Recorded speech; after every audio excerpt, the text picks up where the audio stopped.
are you doing? Got an appointment with Dr. Chris. Okay, what we've got here? I've got Scarlett with her little kitten.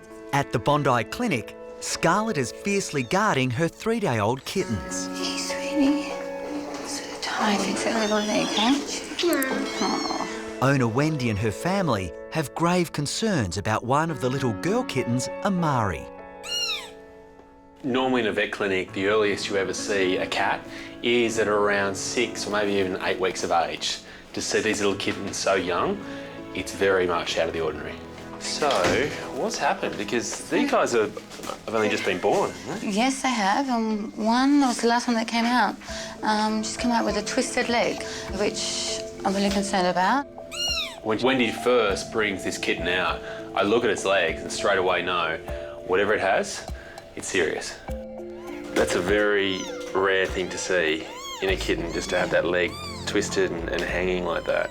Essentially, if you look at this leg here, at the base, it bends up, which is kind of like her ankle joint. Yeah. And here, it goes the opposite way. Yeah. The clearest way of putting it is that if Amari was a person, she'd be able to bend her foot right around and actually scratch the back of her calf muscle with her toes. That's pretty scary. But she was born this way, wasn't she? Yes, that's right. Yeah. I had tears streaming down my eyes looking at it. People have told you that she should be put down? Quite a few vets around my area said you should euthanize her straight away. I refused to because I love the cats. No, I'll do no matter what to save her. I'll do what I can. I mean, it's obviously a pretty dramatic issue that she has. Yeah.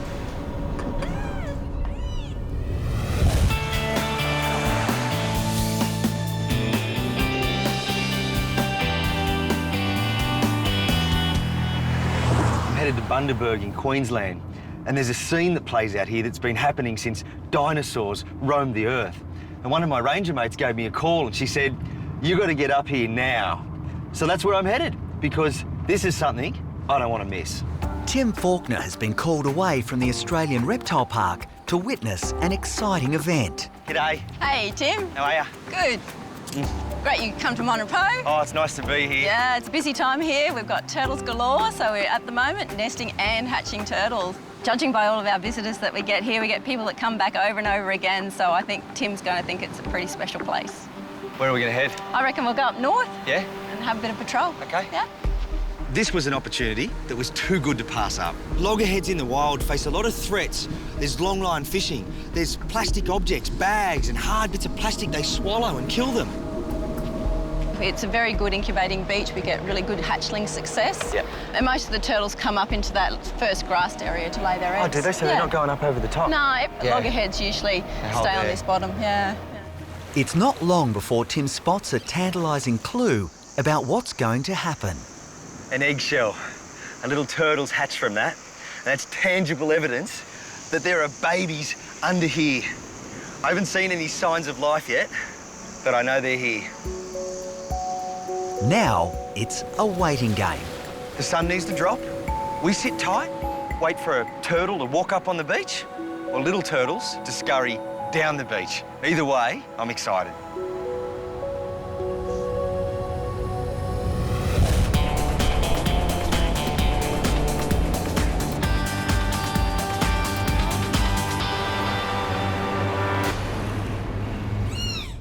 At the Bondi clinic, Chris is trying to examine baby kitten Amari under the watchful eye of Mum Scarlett.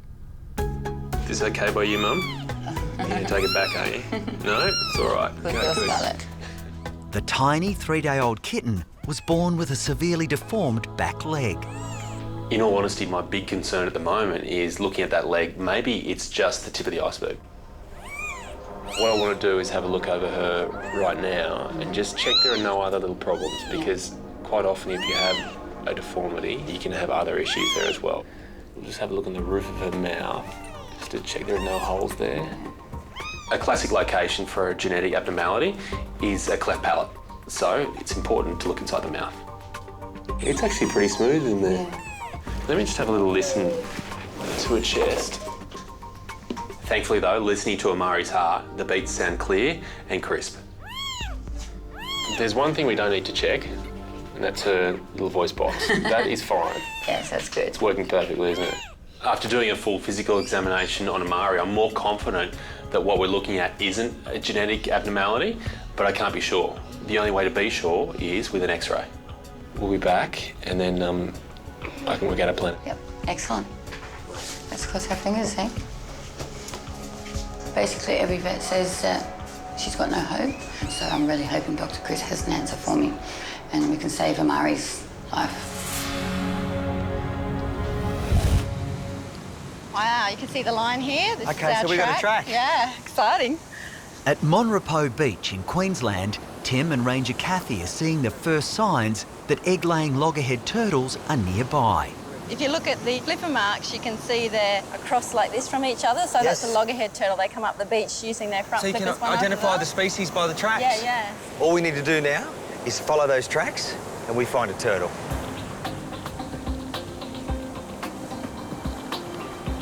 Hey, look at this. Look to the left. Look at that. That's a loggerhead? That is a loggerhead turtle. That's exactly what we're after. First time I've ever seen it this close. This is a loggerhead turtle, and it's pretty easy to see why they have that name. Their head is huge, and those flippers that are so designed for swimming turn into shovels. So she's moving all 4 flippers. She digs about an arm length down, and it's about 2 handspans wide at the bottom, comes up to about 1 at the top. We picture turtles being these slow, cruisy creatures, but you're talking 15 minutes to dig a hole, not 15 hours. No, that's right. It's a quick process. She's finished the hole, and then she rests her flipper up, and you can just sense that something's about to happen. 1 egg drops, 2 egg drops, 3, 4, 5, and soon enough, there's 20 to 30 eggs in the bottom of that chamber. So we'll see if she's got tags, then we'll know if she's been here before. It's an awesome spectacle that attracts visitors from around the world. But Tim and Kathy are here to carry out vital research. Yeah, so she has got a tag, so we know that she's been here before. She's done a couple of breeding seasons. Yep. So yeah, it's great to see her back for another one. Wonderful. Now we know who she is, it's time to have a look at the rest of the body. Okay. What did we get? 99. 9.8, I think. Yep. Yeah, average for our loggerhead girls.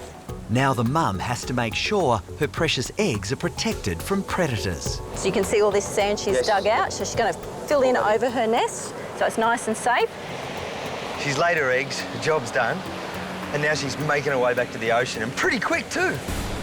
But there's still a long night ahead, and Tim is desperately hoping the timing is right to see the next stage in the life of these extraordinary turtles. What's happening there?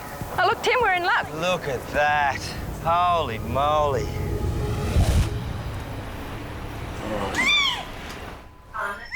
At the Bondi clinic, Chris needs to x-ray tiny, squirming 3-day-old Amari. She's going to keep on crawling away.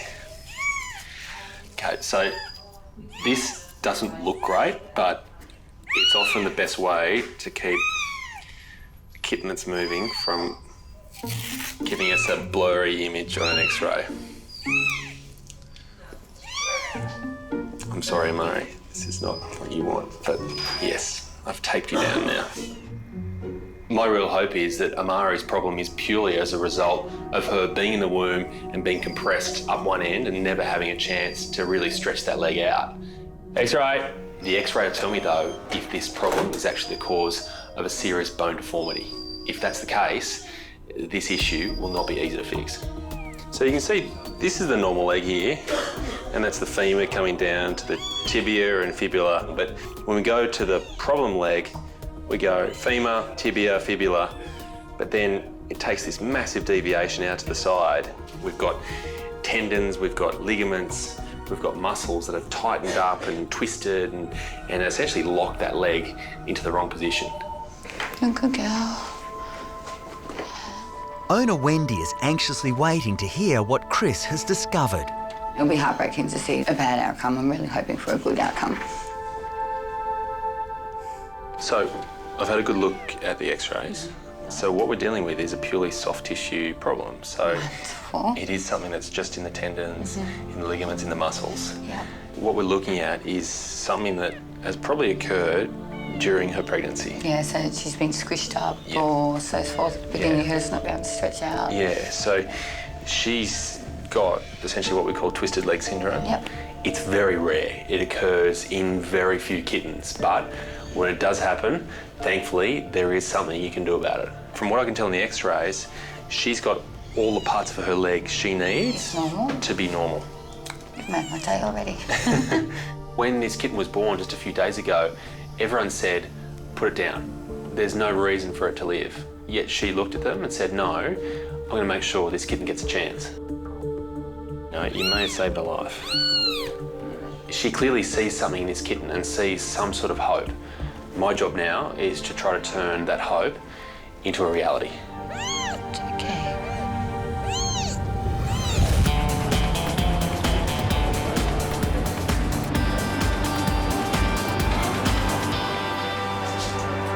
Hello, what have you got there? An injured echidna.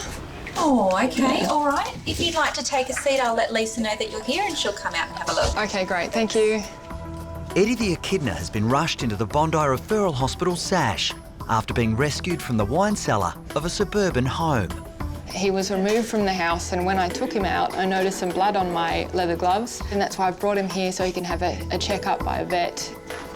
Hi, I'm Lisa. I'm Susie. Oh, beautiful echidna. Yeah. All right, bring him through. I can't remember the last time I treated an echidna. It's not very common that they come in here to SASH, so this is going to be a challenge. Okay, so let's get him out.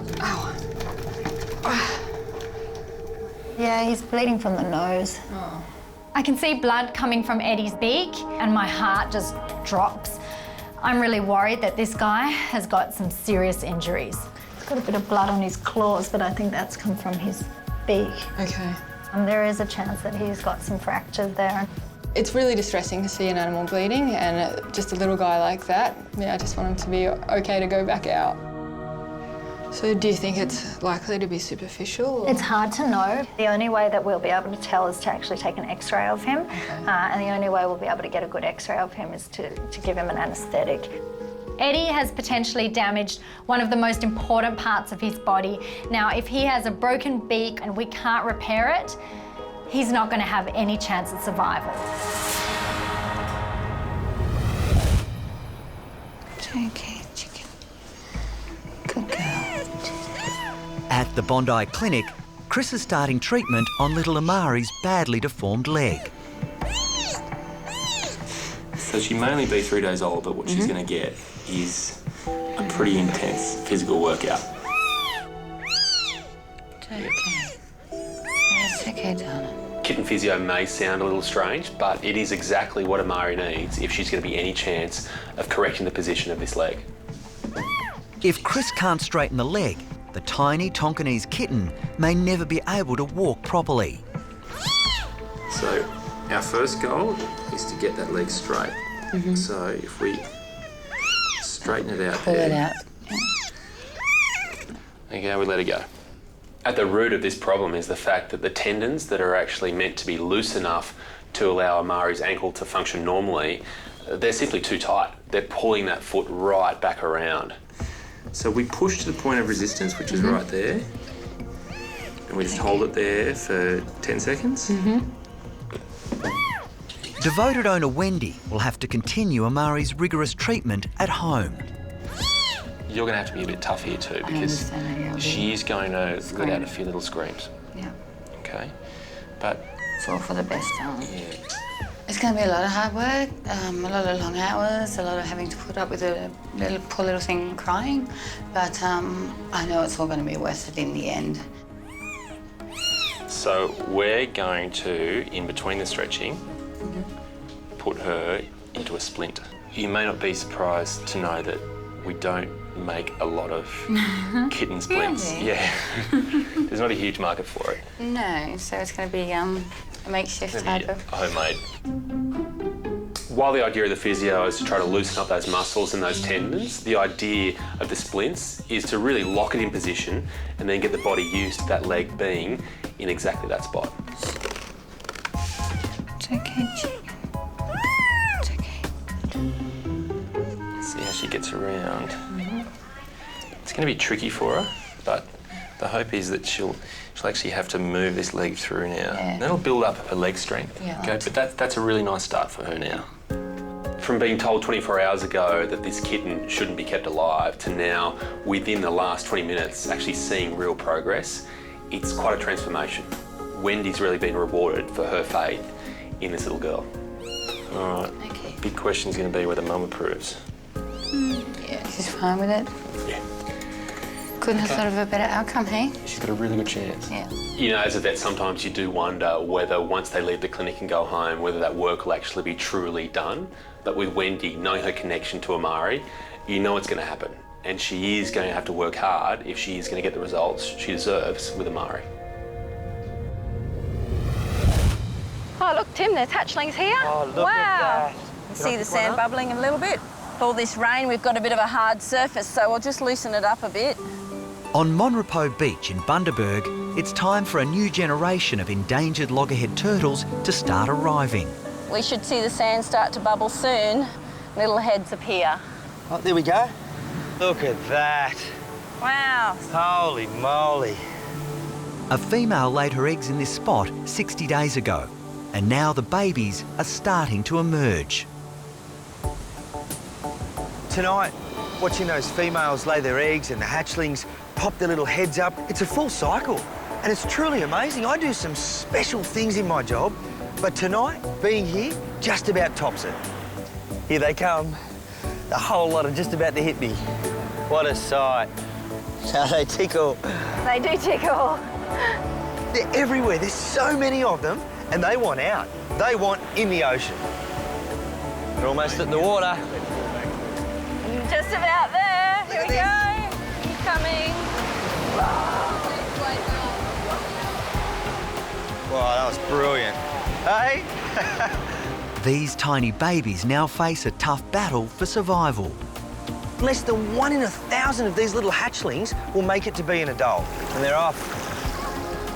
It's hoped that at least some of the females in this group will reach maturity and one day return to Monrepo Beach to lay their own eggs and start the cycle all over again.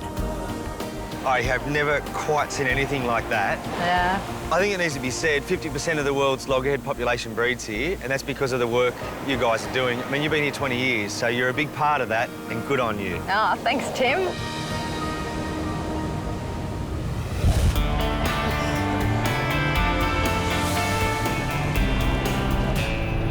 Just want to get some x-rays of this guy. Oh my God, wow. Okay, an echidna. Yeah, we don't see them often. Eddie has been rushed into SASH after being rescued from a suburban home. He's bleeding from his beak, so we'll give him an anaesthetic. That way I can have a better look and we can take some x-rays and see if he's broken anything. I know.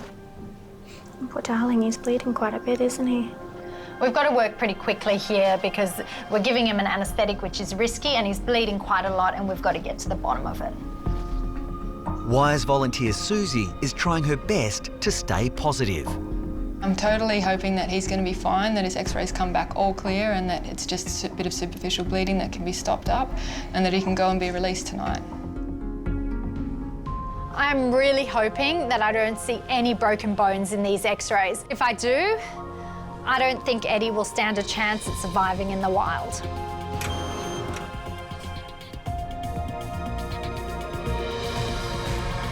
All right, so this is it. Eddie's future depends on this one. I'm looking for fractures, any breaks in the bones, any abnormalities. But at the moment, I can't really find any breaks, any areas where there are dislocations. And I think Eddie looks like he's in the clear. Looks like Eddie's just had a nosebleed. The nose and beak of an echidna is a very vascular area, so any bump or knock can cause a lot of bleeding. I'm just really happy that there is nothing broken. All right, Elise, so he is one lucky boy. Great, good news. And it looks like the bleeding has stopped as well, so that is great. Him lying so still has allowed the wound to clot, so hopefully now he's not going to rummage that nose into anything and start the bleeding up again, but I'm really happy that he hasn't got any permanent damage, and whatever is done should just heal up. Let's wake him up. I always get nervous at this part. And buddy, you wake up.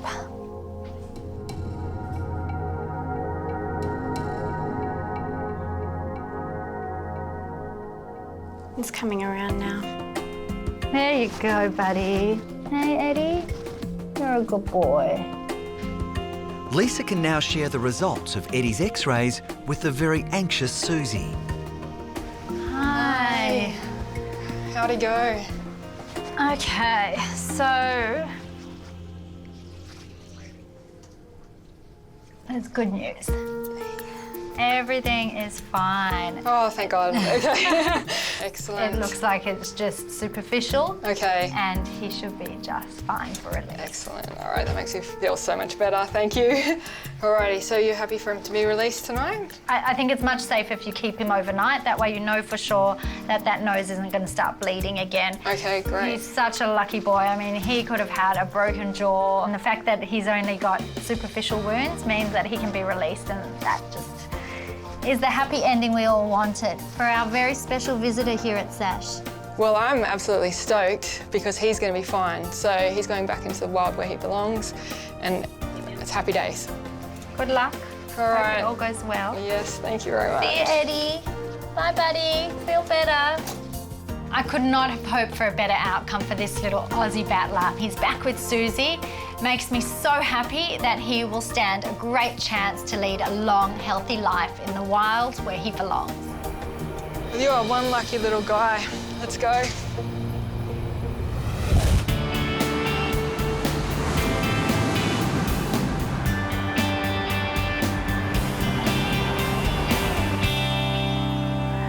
Here we go. Okay, sweetie. Hello there. Hey, how you doing? Been wondering how you've been going. Good. Come on through. Let's go. What I do? Wendy and Isaac have brought their one-week-old kitten Amari back to the Bondi clinic. It's been a couple of days since I've seen Amari, so I'm very keen to see just how she's coped with that splint. It's okay. It's okay. It's okay. Chris had to use a cotton bud as a makeshift splint on the tiny kitten's badly deformed leg. The unknown for me as I'm taking this splint off is how have her muscles and her tendons reacted to being put in what for them is an unnatural position. Yeah, the good news is that we're now more comfortable in that straight position. We've managed to correct that twist. Why don't we see if she can actually move around all by herself? Yeah. She's moving a lot better though. She is, yeah. See, the will is really there. This foot wants to come through. The final challenge for Amari's leg is to get into that right angle position with her feet upwards. That way her toes can actually grab the ground as she moves that leg forward, and she might just walk like a normal cat. So, just like we did a few days ago, we're going to start with just a little bit of physio, just to get it comfortable. We've made really good progress in just a couple of days, but in many respects, we've had to. This is truly a race against time. We have to get her body used to this new leg position before she gets bigger, and her weight means more force is going through these legs. This time, we need something with a right angle. Okay. So, we're going to use a specimen container. You gotta get more creative for me. Yep. The next stage in Amari's treatment is a second splint. You'll see in a minute, mate. This time to get her paw in the correct position. Oh, I kind of understand it now. Yeah, you getting it? Getting it. She's got a bit of a way to go yet. She just has to get used to that leg position and get the strength from that. But she's already lifting it up and she's already keen to move it through, and for her now, walking should actually become easier if she can handle this new position. She's a fighter, a big-time fighter, and she will continue to fight. Let's put you back into a nice little warm bed, hey? There we go, and you go there.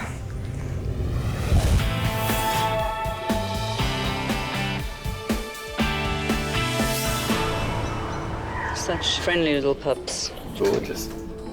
Margarita and Jerry have arrived at SASH with 3 little strays. They're kissing each other. It's a cute little family. The Good Samaritans found the 3 terrified Papillon pups running on a busy road. I hate to think what would have happened if we hadn't found them, because no one was stopping, and they obviously needed help because they could easily have been run over. Hi. Hi.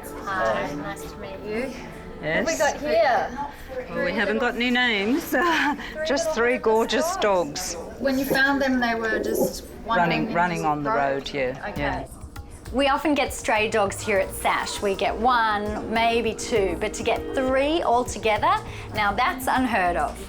Bye, darlings. We'll do our best. Bye, darlings. It's a reluctant goodbye, but Margarita is hoping emergency vet Dr. Lisa Chimes can help these little lost puppies. These dogs were found running in a really busy road, so even though they look okay, it is possible that they have injuries. Now, I need to take a close look at them and make sure that they're okay. All right, guys. Let me just have a quick look at you. Okay? See if you're all well. Come here. That's the way. I'm listening to their heart and lungs, and I'm checking their colour and having a feel of their bellies. And everything is checking out okay. These 3 babies are very lucky. Okay, you look pretty good. And we just got to find your owners. What I'm really hoping is that these dogs have a microchip. I'm scanning the first dog and I'm looking everywhere and there's just no sign of one. So I move on to the next dog. Nothing. It's not good. 2 out of 3 dogs don't have a microchip. Now I'm really starting to worry that these dogs may not have an owner that I can find.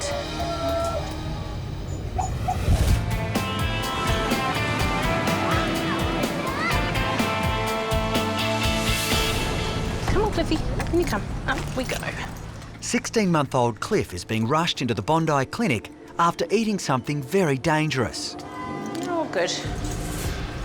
Hello, I'm Kath. I called about the rat poison. This is Cliff? Yes, this is Cliff. Hello, Cliff. We'll better get you in straight away. Okay, well, let's just find Chris. Thanks. Besotted owner Kath is terrified the Australian Shepherd has ingested a potentially deadly dose of rat poison. I took my dog Cliff to work today, which I've done a few times lately. He was rummaging behind some furniture and he came out with a packet of blue powder and he pierced it and there was some in his mouth, and then I looked at it and noticed that it was rat poison, and here we are. How long ago do you think he ate it? He ate it at 11:05. All right. So 50 minutes ago. All right. There are lots of different varieties of rat bait. The type that Cliff has eaten is bromadiolone. This one is tricky because they only need 1 dose for it to cause potentially fatal bleeding. So, yeah, the obvious concern with rat bait is it goes into their body and it blocks something called vitamin K, which is what they use in their system to cause their blood to clot. And whilst it doesn't sound like you necessarily need that all the time, each time you even move your arm or your leg, tiny little bleeds can occur. And without that vitamin K, those little bleeds can cause massive hemorrhages. You don't know how much he ate though? No, the sachet was about this big. Yeah. And he pierced one side of it and a whole bunch of it fell out. There was a bit of swallowing, but I don't know if he ate maybe a thumbnail's worth or just got it in his mouth and went, yuck, I don't like it. Yeah. And that was that. I rang Neil. He said, you should come in. You've done exactly the right thing in bringing him in when you have, because with this sort of poison, it takes them some time to absorb it. Right. So that the sooner we can act for him, the less a chance there is that he's going to absorb this and he's going to have a blood clotting problem and then a bleed. Yeah. Cliff is everything to me. I'm completely obsessed with him, so I just hope that he's okay. You stop eating things you're not supposed to. The real concern I have here is we still have no idea exactly how much rat bait Cliff has eaten. The simple fact is that if Cliff has eaten a lot of rat bait, it's currently being absorbed by his system, which means that his blood will very soon have trouble clotting. The sooner you can intervene, the better off he's going to be. Hey, honey. I hope you've got a chip. I know you don't. At SASH, Lisa is desperately trying to identify 3 puppies found wandering on a busy road. These dogs are in really good condition, so it's obvious that someone loves them very much. But it's really concerning that 2 out of the 3 dogs don't have a microchip. I just hope that the 3rd one does. Yes, got a microchip. Yes, we do. I feel a huge sense of relief. I just hope now that I can actually get in touch with an owner. Lisa will use the information from the microchip to look up the owner's details, which are held on a statewide database. Okay, let's see if we can find these owners.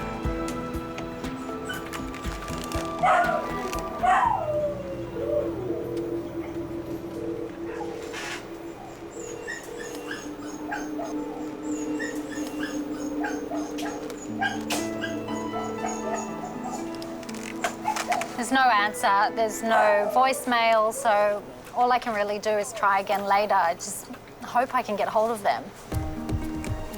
Microchips are amazing, but it's the owner's responsibility to update their details, and if they haven't done that, there is no way for us to get in touch with them.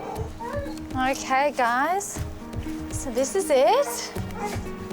Here you go, up in there. The Papillon pups will stay at Sash overnight. All right, guys, that's the way. The 3 little dogs are now getting some R&R at Hotel Sash, and now it's my job to try and find their owner, because if I can't, who knows what their future will hold. Let's just remember before I do what I'm about to do that you got yourself into this mess. Naughty Cliff has a bad habit of eating things he shouldn't. Let's do it then. Today, his obsession has got him into real strife. The Australian Shepherd has ingested rat bait. The best treatment for dogs that have swallowed rat bait is to make them vomit as quickly as you can. All right, so it doesn't look like much, but in here is enough of a drug called apomorphine to make him vomit. But once he does have that, I'd probably recommend we get him down on the ground fairly quickly. Okay. Good boy. All right, Cliff. Okay, that'll be enough. Good boy. Good boy, Cliff. Go, buddy. There you go.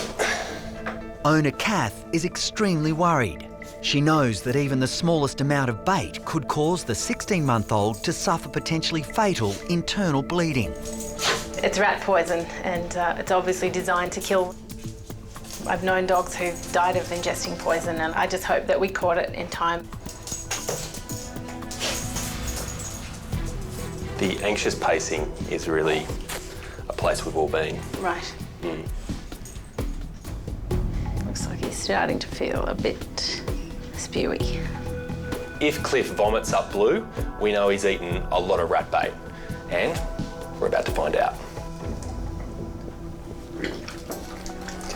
There we go. Any more to come, Cliffy? Yeah. Oh, this one's coming from deeper. Get it all out.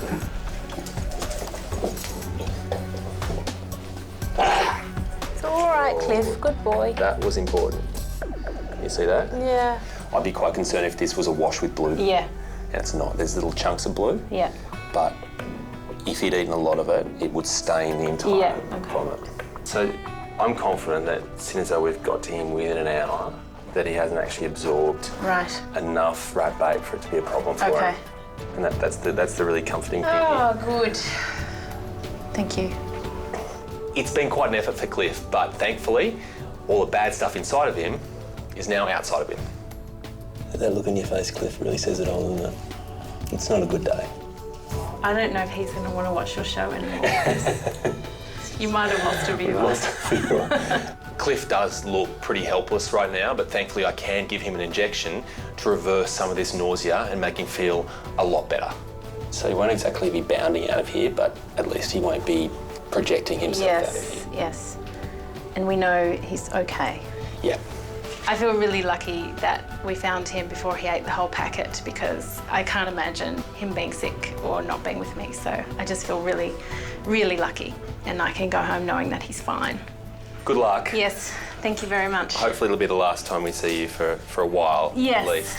While Cliff might be leaving here today with slightly sad and confused eyes, it's the eyes of Kath that are always going to need to be on Cliff in the future. No more rat bait, ever.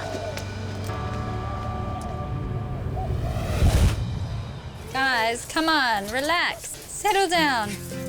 It's been 24 hours since 3 little lost dogs were brought into Sash. I've been trying desperately to get in touch with their owner. It's just really upsetting that either they've gone on holidays or they haven't changed their details on the microchip register, and now we can't get in touch with them. Okay, guys, just settle down. Settle down. We've called these little dogs the 3 Musketeers. They are absolutely adorable. Come on. But unfortunately, they can't stay at Sash forever. So I've been in touch with the Animal Welfare League, and they're going to take these little Musketeers in and try desperately to find their owner. And if they can't, they'll try and find them a brand new home. Hi. Hi. How are you? I'm all right. Hi, guys. So these are the little dogs I've been telling you about. Hello. Hello. Hello. Where's your family? Rose from the Animal Welfare League has kindly come over here to try and help us find the owner of these dogs. They're clearly loved. Hopefully they're all from the same family and we'll be able to track down the owner of these beloved dogs. All right, so they're all yours. Thanks very much. Hey, little all right, handfuls. Guys.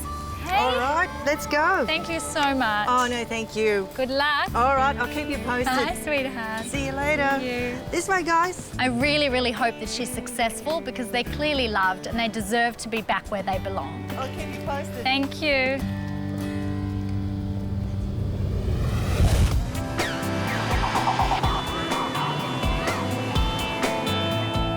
Hey, Amari. Well, Chris won't be long. Now you can have a look at those legs. Hey, we'll see how they're going. At the Bondi Clinic, Wendy and her children Isaac and Imogen have brought in Amari and a couple of her siblings. Oh, what a little splinch you've had on. Hope it works, hey? Little Amari is now 6 weeks old, and it's time to see if there's any improvement in her badly twisted leg. Lots of physio, probably 20 times a day we've been doing stretches and with the splints and lots of screaming by her, but hopefully it's been all worth it. Now let's put them down, okay? We brought a few others. As Wendy and the kids are walking in with the kittens, I'm thinking, Amari is just one kitten. Why are there 3? I guess it's a really good thing that I can't actually pick which is which. My challenge for Chris, well, I brought 3 kittens in today. They're all exactly the same colour, about the same size, and I want Chris to pick which one is Amari. So they are pretty cold there. So if you look at that, he's actually a little boy. You're getting a little bit warmer. That's not her? That's not her. Hey? It's you. It is you, Amari. Here you go. Really? Really. But look on those back legs. She's a muscle girl. Look at that walking.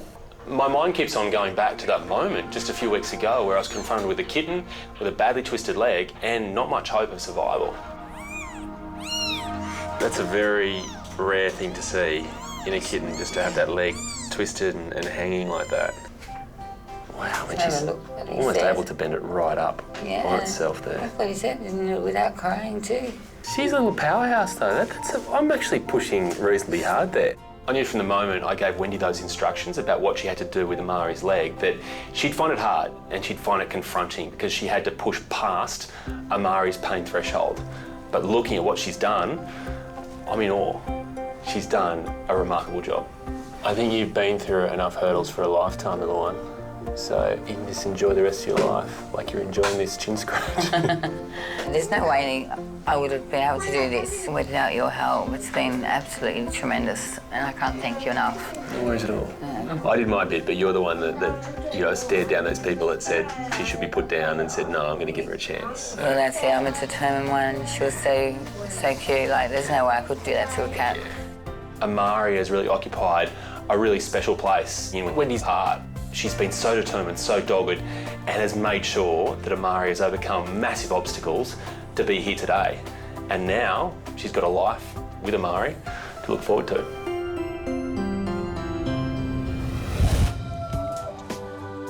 As for our 3 little lost puppies, their owners couldn't be located. But they've now found new homes, and Lisa is thrilled. I just love warm and fuzzy outcomes like this. These 3 little dogs arrived with Margarita and Jerry. We gave him some TLC, some medical treatment, and now these little musketeers have found brand new homes. And that is just the best news ever. I'm in the Cook Islands. Now, while this seems like the perfect place for a holiday, I've got a feeling this is going to be no vacation.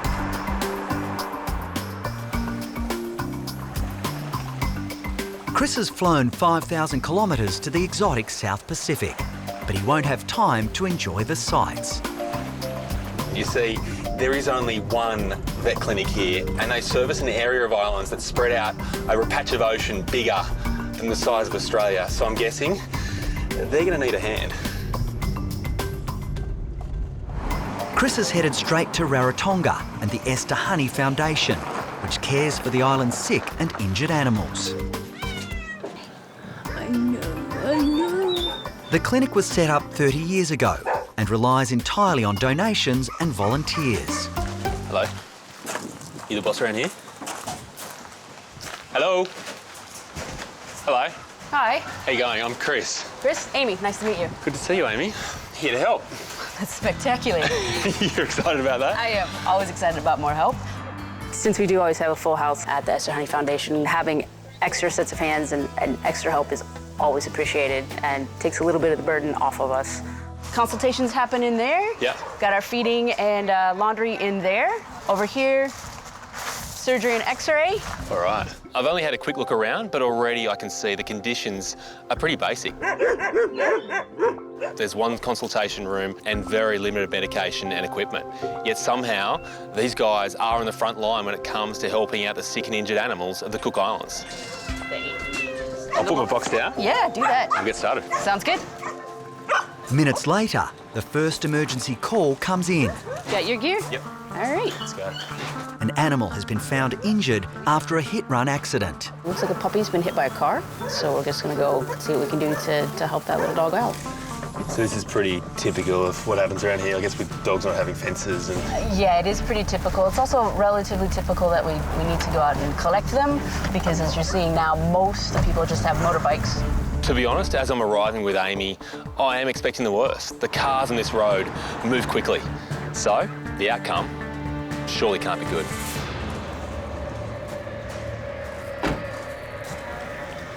Hi. Hello there. How you going? So what happened? She's been hit by a car. I was telling her to get up, but she lay there and her eyes were looking at me. All right, so we'll just check her out now and just have a little look over her. Obviously, a lot of the pain is down the back part here, but we'll just start at the front. Even though Princess is moving around, the concern is always internal injuries. If she has something serious in there, like a bleed, she could have minutes to live. It's okay. I know.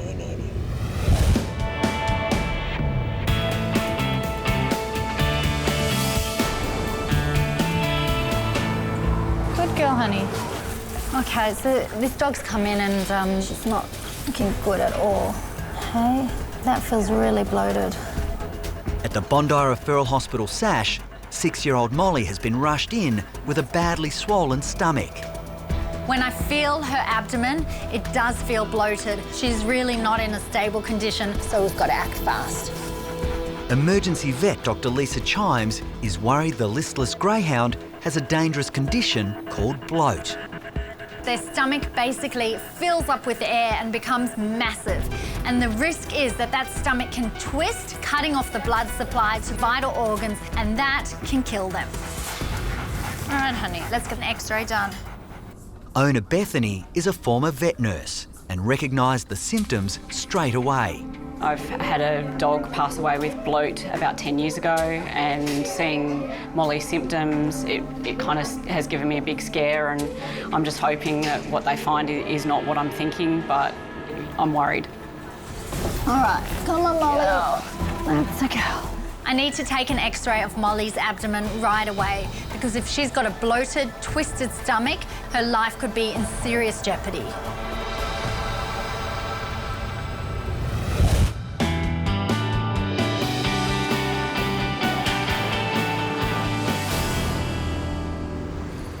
So she's just in a little bit of shock over what's happened. Just a little bit pale there.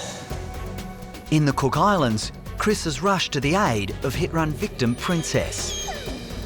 So I just want to make sure that in the accident she hasn't done something to her lungs, and just make sure her lungs are inflating properly. It looks like she's breathing fairly normally. Even though Princess has been up and has been moving around, the fact is she's not out of danger yet. The force that Princess must have been hit with had to be quite substantial. You can see she's whimpering when I move around her hip here. So that seems to be the sorest spot of all, is just up in the upper part of her leg. Isn't very comfortable for her. The obvious concern for me is that Princess has a really nasty fracture of either her femur or her pelvis. If either is the case, the consequences for her could be incredibly serious. I think the best thing to do is take her back to the vet clinic for an x-ray, and then from there the best thing we'll be able to do is work out exactly how severe her injuries are and what she needs from there. Okay, that sound all right with you? Owner Mary and her niece Stephanie will be devastated if they lose their much-loved Princess. I'll do anything just to keep her on her feet and make sure she's all right. As long as she comes back and she's fine, that's what matters the most. Okay, so we'll talk to you soon. Yep. Okay, no problem. At the back of my mind throughout all of this has been the fact that the Cook Islands doesn't exactly overflow with orthopaedic surgeons or orthopaedic equipment. See you soon. If we do have quite a serious injury here, then I'm not sure exactly what we can do for it. Oh, where's the x-ray? Yeah, x-ray's down here to the right. Take her right in. Back at the Esther Honey Foundation, Chris and Amy are about to x-ray hit-run victim Princess. Hey, it's okay, it's okay. It's okay, it's all right. Chris is concerned the young pup may have sustained extensive injuries to her pelvis. The force that Princess must have been hit with, it had to be huge. Her body can only sustain so much, so I'm expecting her injuries, unfortunately, to be substantial. She's a tough little thing, isn't she? Yeah. Hit by a car and then trying to run away. Yeah, most island dogs are pretty tough. We do have quite a few three-legged dogs here in the Cook Islands, and that is mostly due to hit by car or road traffic accident. Because of the free-wandering lifestyle that they have, they oftentimes cross the road, and sometimes they're smarter than other times. Sometimes they look, sometimes they don't. Chris is hoping an injection of painkillers will help calm the distressed pup. Here we go. You don't have to play the tough girl anymore. There's really no way of knowing what we're going to find in these x-rays. Most of Princess's pain is in the upper part of the leg, so obviously the focus has to be there. 1, 2, 3, go. Okay. Thank you. All right. So you can take those up, get those developed. In the meantime, we'll put her in a cage so she can rest. If we see quite severe damage on these x-rays, there is only so much we can do. With limited resources and limited equipment, orthopaedic surgery here is a very rare event. So, worst case scenario, she may need to lose that leg. Just take it easy, girl. I'll have those results for you soon.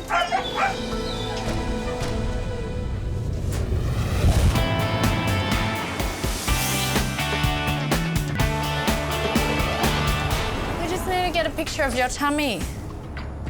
At SASH, 6-year-old Molly is about to have an x-ray.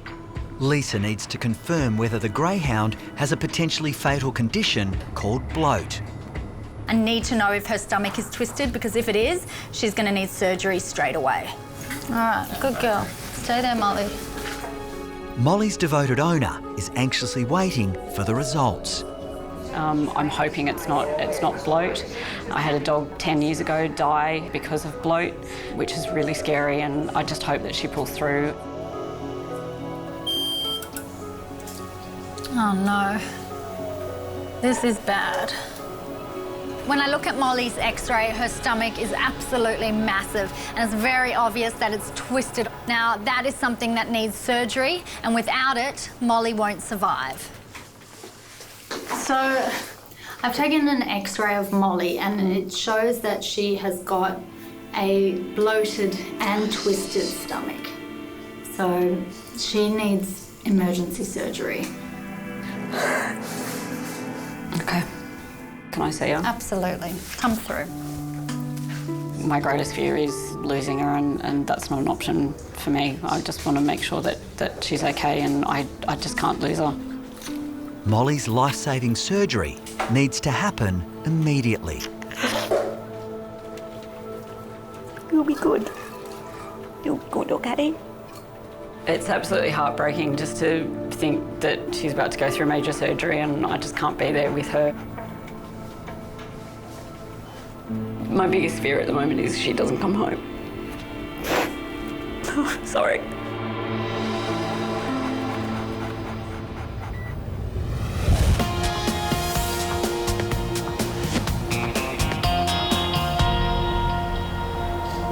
So the human hospital's okay with 4-legged X-rays as opposed to 2? Oh, absolutely, absolutely. They let us use their developer, and we just bring a disc and burn our radiographs on there, so we're not taking up any of their space. It's a real community thing around here, isn't it? Yeah, it really is. It really is. In the Cook Islands, Chris is quickly realising how tough it is to care for the local animals. This is it? Yep. He's just had to make an emergency dash to the nearby hospital, the only place with facilities to process Princess's X-rays. The fact is, if we see a really, really bad fracture here, there's nothing even a human hospital could do for Princess on this island.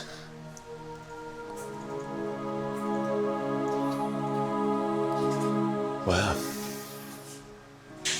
Didn't expect that. No. She has just somehow taken a hit. Moved on. And moved on. The femur is very much intact, going to the head of the femur, into the pelvis. There's really... Looks really good. No problems there at all. No. Which is quite remarkable. So we'll just have a look at the other view just to make sure. I mean, going from the knees right up to the pelvis here, she was whimpering when we touched those areas and flexed them. Yeah. But it looks like it's just all been soft tissue, just bruising, really. Yeah. You do assume that just to survive around here, the dogs have to be, I guess, tougher than your average dog. And Princess, despite her name, is clearly no different. She somehow managed to, whilst crossing that road, see that car at the last minute, take the impact and walk away without any fractures. What do you reckon? Is she going to be okay? I think she's going to be fine. Yeah. Hey, you don't know how to look sore, do you? Come on. See you walk. You get up? Get up for us? Oh, don't take off there. There's not a lot of limping going on anymore. Little. Just a little one. Tender, but pretty good. See you walk? Hey. Princess's prognosis is actually a lot better than we thought when we first saw her. So bumps and bruises, nothing catastrophic, and she can go home with some pain medicine, rest, and recovery. Really lucky dog. Oh. That's a catch. Nice catch. After all the panic of earlier, now it really comes the nice part. I'm sure Mary and her daughter are sitting at home worrying about what's happened to Princess. We can give them the good news. Good girl, Molly. All right, sleepy, sleepy girl. Good girl. At SASH, 6-year-old Molly is about to undergo an operation to try to fix her badly twisted stomach. All right, let's get her up. Okay, Pops. Having a twisted stomach is one of the most life-threatening conditions a dog can have, and if we don't operate on Molly, there is no way she'll survive. Oh, no. But suddenly, Molly's system begins to crash. Her ECG is showing that her heart is racing. She's got a really dangerous arrhythmia, and if we don't treat it, that could kill her instantly. Molly's abnormal heartbeat is a sign that her stomach is causing extreme pain. We need to stabilise Molly and get her heart under control before we do anything else. Lisa and the team are using a pain relief drug to try to lower Molly's heart rate. Heart rate's 112. Slowed a lot. Let's just get her in there, right? Surgery can now get underway, but everyone is still on edge. Molly's an unstable dog. Now she's under anaesthetic, anything could go wrong.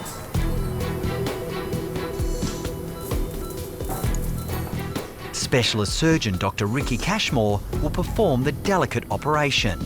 The goal of this surgery is to get the stomach untwisted and deflated as quick as possible. And that way we've got the best chance of saving both the dog and the stomach. Just hang on 1 second. So additional to the stomach actually twisting, the spleen is twisted too, and all the blood supply to the spleen is actually thrombosed and clotted. So to prevent it from actually rotting in the abdomen, we're going to have to actually remove the spleen. Okay. We've been able to remove the spleen successfully, and now we need to untwist the stomach. Okay. Oh, wow, that's quite nice. Fortunately, her stomach has returned to normal colour, so she doesn't appear to have any permanent damage, which is very lucky. With the stomach untwisted, Ricky is now going to stitch it to the abdominal wall. This will prevent it from twisting in the future. That's it. Awesome. Although the surgery's gone well, there's still a small chance she could have serious problems, so she's going to have to recover in the ICU, where she'll be monitored closely for the next couple of days.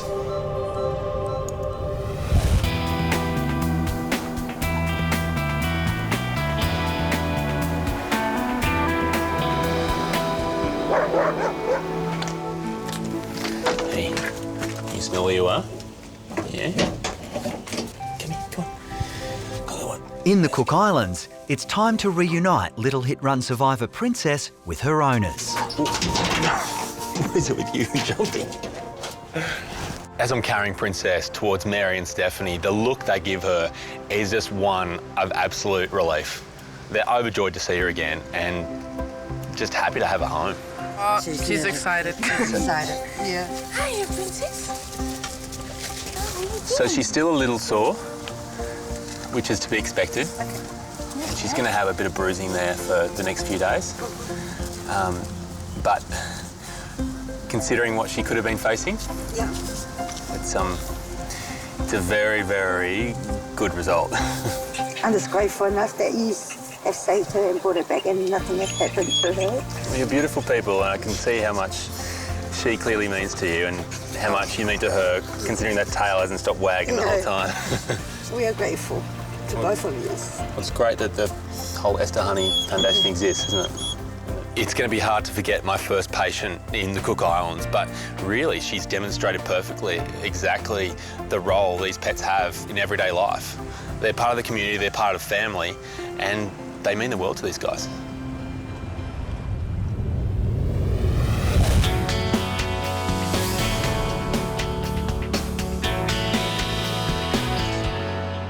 It's okay, sweetie. Good girl. At Sash, Sonia from the animal rescue group Fetching Dogs has arrived with Rogue. Just a little bit concerned about her right eye. So when we rescued her, she had some opaqueness to it, but now it's changed and it's gone red. We really need to investigate and get the eye fixed as quickly as possible so that she can go on and find a really wonderful, loving family, because she really deserves a great home. Okay, so what brings Rogue here today? We've just gotten her from the pound recently. Yes. And her right eye is, I don't know, it looks damaged. Yeah, that doesn't look right at all. Wow. So it was like that when you got her? Well, it was damaged, but it was like blue, and now it's gone red, so I'm just like, what's going on? There are lots of different things that could be causing Rogue's eye problem. I need to run some tests to try and work out exactly what it is. So I'm just going to check the pressures in her eye. Good girl, good girl. All right, so that pressure's normal. She hasn't got a build-up of fluid behind the eye, which is glaucoma, so that's a good thing. Yeah. But it still is very, very unusual in such a young dog to have an eye like this. So I'm just going to examine the rest of her head too. Yeah. Have you noticed this lump on her cheek? Where's that? So just here under that eye. Okay. Yeah. Oh. Now it concerns me a little bit that it might be related to the eye. And when any animal gets a lump, we need to make sure that it's not cancerous. Yeah. So what I'd like to do is I'll get our ophthalmologist to come and have a look at the eye, give me her opinion. Okay. Okay. Yep, that's fine. Anything like the C word's always scary. So I'm a little bit worried about what that's going to turn up, and that's just a little scary. Ophthalmologist Dr. Alison Groth will be able to confirm if Rogue's eye can be saved. Gosh, that's a very unhappy looking eye. So I'm just looking now at whether her pupils respond to light. They should become smaller when I shine a light in them, but she doesn't seem to have any vision at all in that right eye. It's likely that that eye will cause problems for her in the future, and that the best thing we can do for Rogue is actually to remove that eye. Okay, so leaving it there is not going to work. I'm concerned that it will become painful for her in the future. Yeah. And we'll also look at taking that lump out as well, because we are really wanting to make sure that it's not cancerous and that the eye isn't cancerous either. All right. Well, I guess it's got to come out. It's a heartbreaking prognosis, but Sonia knows surgery will give Rogue the best chance at a happy future. I was really hoping that we'd be able to keep the eye, but to save her any further pain, it has to come out. You be a good girl for Auntie Lisa, and I'll see you tomorrow, okay? Rogue is such a beautiful puppy, and I really, really hope that we can get this eye problem sorted so that she can go to a brand new home. But if she's got cancer, well, that's going to make things very difficult.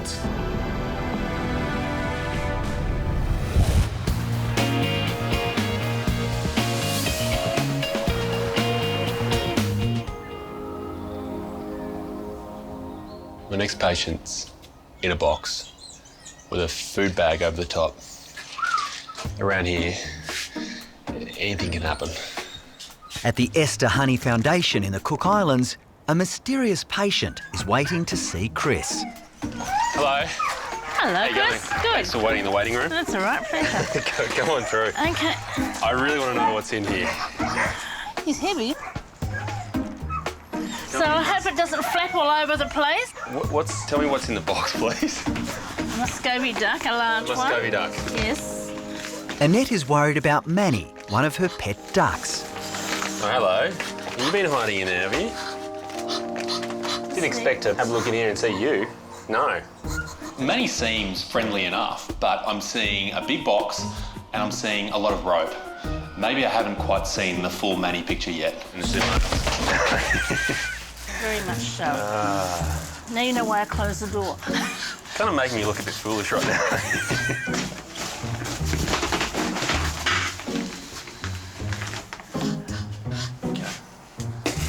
So you're strong. You never like to admit it, but this duck, he's got my measure. He's only small, but he packs one hell of a punch. Hey, buddy, no, don't start that again. We've already seen you're a big, powerful man. You are. I believe you. You don't need to show it off. Okay, so this leg. It's this leg, yeah. All right. Is that his normal posture now, where he's leaning to one side? When he stands up, he leans on one side. When he tries to walk, it's walking sideways, yes. Okay. So I'm just going to feel up from his hip joint right down to his knee and just see if we can work out where this problem's coming from. Despite the show of bravado with Chris, it seems Manny isn't sticking up for himself at home. My gut feeling is that Manny's damaged his leg in a fight with one of the other ducks. When male ducks fight, it can get really brutal, and often the weaker male walks away with some pretty serious injuries. Okay. All the bones feel pretty intact there. He does have quite a bit of scar tissue running across the base of this leg here.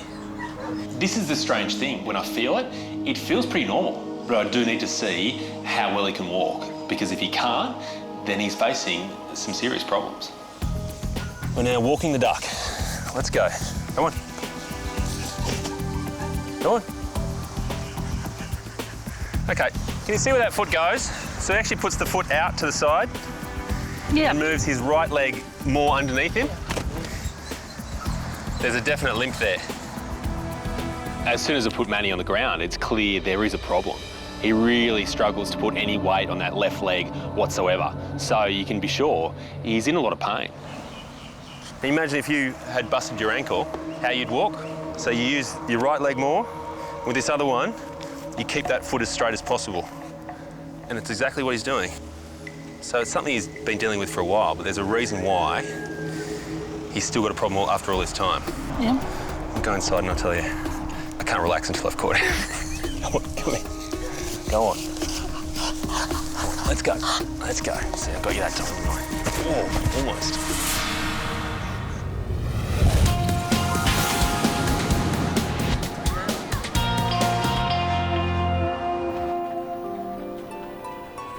Hey, Molly. How are you doing, honey? Come on out.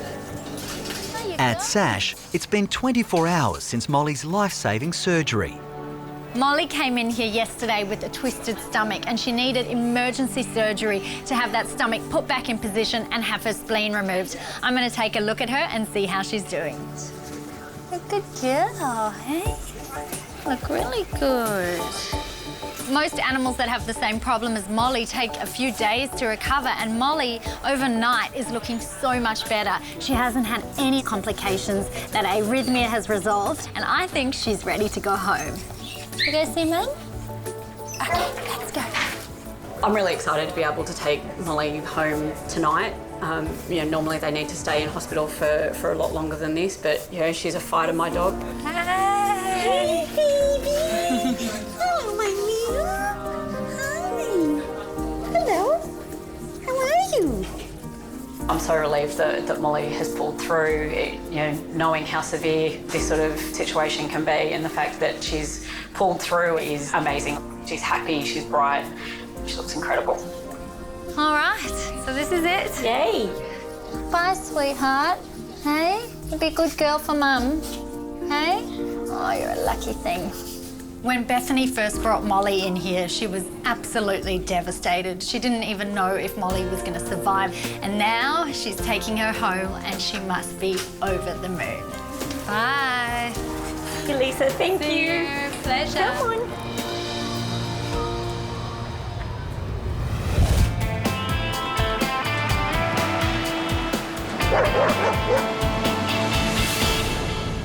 I'm pretty confident his problem is down here. Right next to where he got me a beauty, by the way. In the Cook Islands, Chris's feisty patient Manny has his own war wounds after fighting with other ducks. So I think that he's actually got an infection in there. In the fight, it's introduced some bacteria underneath the skin here. Right. And it does actually feel quite hot there. When ducks fight, they scratch. And when they do that, they inject bacteria with their claws underneath the skin.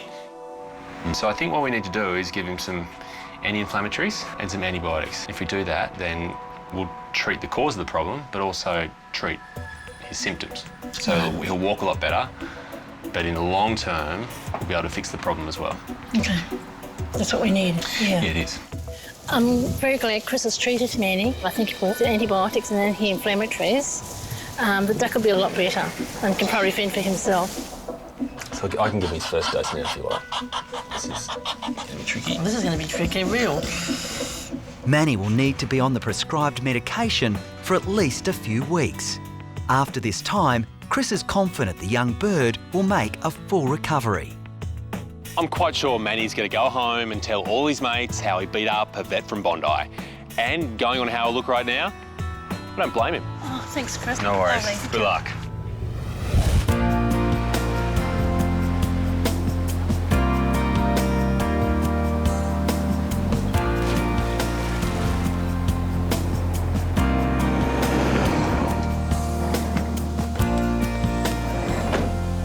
Later that day, Chris is making a house call to an unusual patient with a strange addiction. Hello. Oh, yeah. Hi, Chris. How you going? Hi. Hey, nice Erica. to meet you. Yeah, good to see you. Now, a goat. Yes. Okay. Well, she's over here. But it seems Brownie the goat isn't keen to meet this Brownie from Bondi. There was a goat. There was a goat. I think she's eaten it. We're going to have to go and look for her. All right, let's have a look. Okay. Okay. This may be the most unique goat anywhere in the world because right now, it's invisible. It's nowhere to be seen. So not her? She's got a pink collar on this morning. I put one on her. Okay. Brownie! Brownie was close to death when Erica first found her. The tiny goat was severely malnourished, and the only thing Erica could convince her to eat was Turkish bread. Unfortunately now, she's really obsessed with eating Turkish bread. So we've got a bread addiction. Yes, we have. Quite a serious one, I'm afraid. But no goat to go with it? No goat yet. I think in the beginning, because she wasn't eating anything at all, it was the best I could do. Brownie! It was really, really bad. Just skin stretched over bone. That's all she was. Brownie! What concerns me now is that Brownie is a healthy goat and doesn't need to eat Turkish bread. See those low trees? An addiction to eating Turkish bread, it may sound almost funny, but it can have quite fatal consequences. Goats are running everywhere. My worry is that eating more than just, say, a slice of Turkish bread could cause a condition called lactic acidosis. It's also called grain poisoning, and in a lot of animals, it can be fatal. Brownie! That's her? Come on, darling. Finally, Brownie decides to come out of hiding. I know there's strangers here. Come on, sweetheart. Brownie, we've been looking for you. Come on. No bread, but, you know. Yeah, no stranger danger. Stranger danger. Come on, you better follow me. Blends Come on. in. Okay, let's go. Come on, darling. Brownie is now being taken to Erica's house so Chris can see firsthand how this little goat is managing to feed her deadly addiction. Brownie has definitely become a part of my life. I couldn't live without her. The thought that it could kill her defeats the whole object. And that would be dreadful, really would. Come on, sweetheart. Let's go.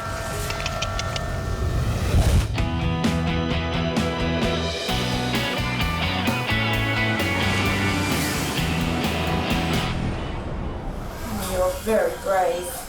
At Sash, 8-month-old rescue dog Rogue is about to undergo surgery to remove her right eye and the mysterious mass growing underneath it. The delicate operation will be performed by ophthalmologist Dr. Alison Groth. But I guess what's complicating this case is the presence of this mass. Biggest concern is that it might be cancer, and if it is, whether the mass and the eye are related. Okay, getting rid of a source of pain is often a lot more important to a pet than the cosmetic implication of not having an eye anymore. Alison is hoping that removing the eye will make the 8-month-old's life a lot more comfortable. The eye is really not serving her any purpose whatsoever. All it's doing is acting as a potential source of problems. She doesn't respond to light at all, so she won't miss it in the slightest.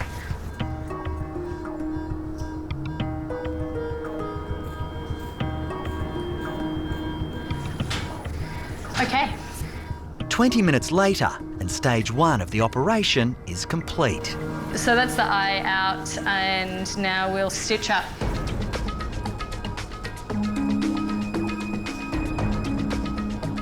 All right, now let's move on to this mass.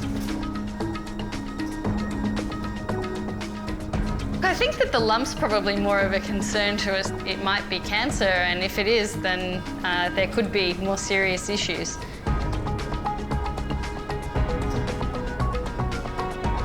A sample will be sent to the lab for testing.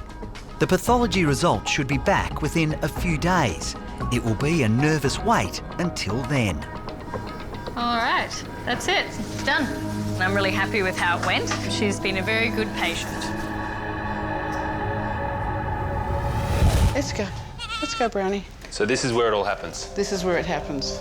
In the Cook Islands, Erica is hoping Chris can stop Brownie's deadly Turkish bread addiction. Turkish bread seems benign enough, but what it is a really rich source of carbohydrates. And normally animals like goats eat grass, something that takes a lot of work to digest. All the energy in it, all the carbohydrate is very readily absorbed. The bacteria in their gut starts to process it, and suddenly they multiply because there's so much food. All those bacteria then cause a whole burst of acid to be released into the system, and that acid can kill the goat. Can I see what happens? A breakfast session? Yeah.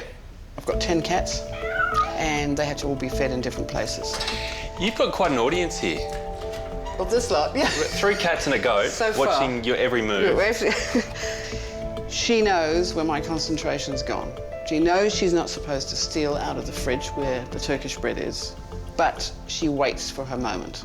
She's at this fridge already. So she's seizing her moment there? Totally. If I say to her, out of the fridge, and I close it, she knows that as soon as it's closed, if she gets there immediately, she can still pull it open. So she gets her head in there and then steals it. The challenge is going to be making sure she stays out of that fridge, because you should still be able to have Turkish bread yourself. I need to get in the bread. Yeah, exactly. I like Turkish bread too, believe it or not. Yeah. And you shouldn't have to buy a new fridge, so Yeah. I'll leave that with you. Okay. And you leave this problem with me. Brownie, you're just going to have to behave yourself. Brownie's very determined, so I'll be very interested to see what he comes up with. Oh, no. Come on, Brownie. Hey, Rogue. How you going? At Sash, it's been 24 hours since Rogue underwent surgery to remove her eye and the dangerous lump growing underneath it. Rogue's recovered well from the surgery. She's looking fantastic. She's wagging her tail and she's definitely ready to go home. Should we go see Sonia? Eh? Should we go? Foster mum Sonia is eagerly waiting for the brave rescue dog. I've got 4 other dogs at home. They were all looking for her when I got home, so they were all a little bit down last night, and so was I. I was just hoping that she came through the surgery really well and, you know, she wasn't missing us. Hey, where's Sonia? Where's Sonia? In there. Hello. Hey, you gorgeous. Oh, look at you. Oh, yes. Yes. She's so excited to see you. Oh. Yes. So where the eye was is quite swollen now, and also where the lump was taken out, so that will settle down over the next week. Her hair will grow back over the area and no one will even notice. Okay. Okay. And you're still just gorgeous anyway, aren't you, darling? Just as happy as she was before, so... I'm hoping for Rogue now that obviously she heals up really well, she doesn't have any pain, any complications, and she'll find a really wonderful home. We'll miss you, sweetie pie. You've been a delight to look after. Rogue is so happy to be going home with Sonia. She's wagging her tail. Now we need to just wait for the pathology results, and I'm really, really hoping that it doesn't come back as cancer. Come on, let's go. This is more like goat food. In the Cook Islands, Chris is on the search for a cure for Brownie the goat's dangerous Turkish bread addiction. And it's right there. That'll work. The way I see it, it's been Brownie's sense of taste that's got her into this mess. Hopefully it'll be her sense of smell that gets her out of it. You going to be a good girl? Erica knows that if this Turkish bread obsession isn't stopped, she risks losing her best buddy. I feel dreadful that it could actually kill her. She needs to return to being a goat. Although we'll still love her, that's got to stop now. Brownie, I had to say it, from one Brownie to another. The game is up, my friend. Come on, Browns. It's time to fix this problem once and for all. Now, I considered putting a lock on the fridge. Yeah. Even a latch. Okay. That's going to be annoying for you because you can't just walk over, open the fridge, get things out. Exactly. And I know when you're feeding all those cats, it's absolute mayhem. Yeah, yeah. So I'm going to use something that takes away any interest Brownie has in opening the fridge in the first place. Okay. You ready for it? Yeah. It's a vapor rub. Oh, she won't like the smell of that. Exactly. All we need to do is just get a fingerful. Right. And we just smear it at her height along the fridge door. That's not so nice, is it, Brownie? And now, I guarantee you... She's not going to go there. She's no longer interested in that fridge. We'll shake it there. It doesn't like it. I'm actually blown away. I mean, vapor rub, who would have thought of that? This is so simple, this answer. I don't know why it hasn't been thought of before. The big test is, with the door just sitting there and the bread is inside. She's going to try and open the door now from the other side because that smells of eucalyptus. So she's hoping that the fridge is going to open this way. Bit of goat optimism. Yeah. Yeah. Well, I think, and she's going to work on that. Anything's worth a go. Yeah. This will obviously stop her eating the bread and you'll have amazingly clear sinuses for months. Yeah, it'd be great. Thank you. Fantastic. And she won't get any colds. Thank you. No worries at all. Thanks so much. Take care. All right. Bye. See you soon. Oh, really? That's what you think? Oh, no. Come on, Brownie. That is not gone. No. Always have to have the last laugh, don't you? Come on, Brownie. That is not on. You know you're not allowed to do that in the house. Come on. I have to go and get a towel. Excuse me. Cook Islands, full of surprises. We're going to meet your new family. Yeah? Come on.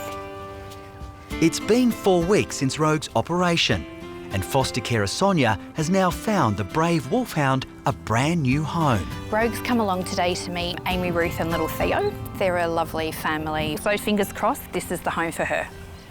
Say hello. Hey, kitten. I'm Rogue. Hello, Rogue. Oh, she's so beautiful. Look. Hey, Theo, look. So gorgeous. Look. Do you think their tummy rubs are good enough? Oh, good girl. You like them, darling? Hey?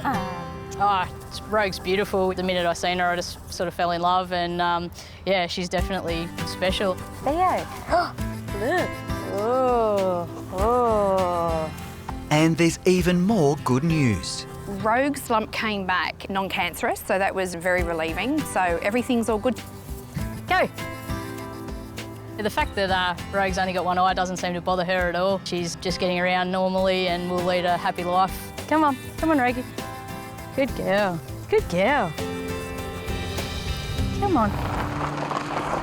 Despite it looking like everything moves pretty slowly around here, things happen. It's Chris's second week volunteering with the busy Esther Honey Foundation in the Cook Islands. They've had a lady call in from an outer island, Atataki, which is about 300 kilometres away, with a cat that has part of its nose missing. She's already on her way in now. Emergency arrivals like this are not unusual for Cook Island pet owners, and Chris is currently one of just a handful of vets on call. It's a bit of a new situation to be waiting for an animal to arrive, but it's an important one. You're right there. You're Poppy, right? Hello, how are you? Hey, lovely to meet you. Thank you. The small one? Yes. Oh, wow. Yeah, it's nasty. My first impressions looking into the cage there and seeing small one's nose are that, look, it could be a lot of things. It could be an open wound from a fight, it could be a nasty infection, it could be a virus, or, worst case scenario, it could be cancer. We'll get to the clinic as quickly as we can. So small one is really important to us, and we are really concerned about the sore on her nose. That's why I've just flown in. She's got the opportunity today to see Chris, so hopefully we'll have a good outcome to this long journey and the long day ahead. Okay, come through here. Thank you. Yeah, thank you for seeing her. We really appreciate it. All right. Here we go. Yeah, wow. So, I mean, that's the first good look I've had at that nose. It's obvious that a big chunk of that nose is missing. So how long's that all been happening for? So probably 4 weeks ago she had a cold, Yep. and then her nose ran, and she constantly licked, and because her tongue is like sandpaper, she licked a divot between her lip and her nose. And it's just got steadily worse. For the last 4 days, it started to bleed. I guess the sign of that blood probably made you more worried. Yeah, that's just saying it's time to do something. Yeah. Small one has lost a massive amount of her nose, and it's happened quickly. So obviously, that's of huge concern. What we're dealing with here is clearly very serious. If her temperature's normal, then we start to get to the stage where we can start to rule out a virus. Yeah. A bit over 38 at 38.1, 38.2 now. Okay, so that's normal. Yeah. So a lot of the viruses we worried about that can cause erosions around the face of cats, they usually cause ulcers on the tongue or serious irritations and really red inflammation around the mouth. Okay, let's have a little look in here. So this is obviously the problem area. That's okay. Her gum colour's nice and pink, so she's got some good circulation happening. That's good. Okay. Despite her having a big problem around her nose, the inside of her mouth is actually looking pretty good. There's no doubting how much Poppy cares for small one. She's just flown over an hour just to have her seen by a vet. My concern is, though, how's she going to handle the news if it's not good. Look at that, and she's lost about 1 centimetre of her nose there. Losing that much of your nose, it's certainly not normal. What I guess has worried me ever since I first saw her is that she actually may have something a little nastier there. I'm upset, yeah, because I had hoped that it would be a virus. But I think because it's happened so quickly, it's hard to comprehend that it's a huge thing. It's a lot to take in at the moment.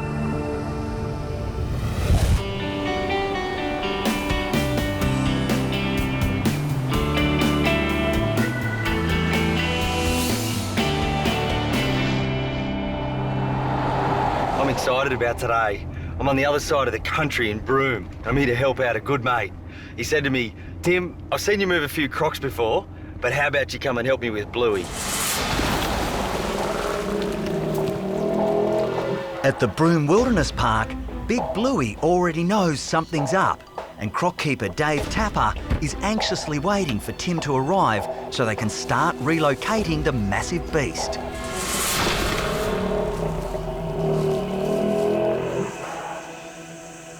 Good morning, mate. Hey, Tim. How you going, mate? I'm good. That's good. How are you? Yeah, well. Big day? Yep, big day planned. Where is he? Just up the way there. I've got a couple of boys just keeping an eye on him at the moment. Let's go. Yep. Bluey will be one of the star attractions at the new park, 16 kilometres away. Bluey, there's a bit of a story. He was captured from the wild. He was eating horses on a cattle station. So, problem croc. And he's been here for about 15 years, and he's very loved. He's a real character. But he's 5 metres, 500 kilos, maybe more. A huge team of helpers has been rounded up for today's operation.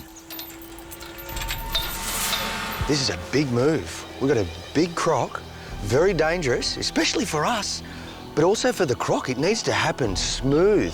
It's high alert, and we need to be careful at every stage. All right. So everyone's ready? All right. All right, guys.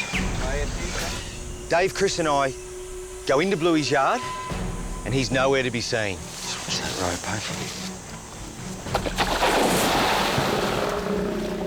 eh? Bang!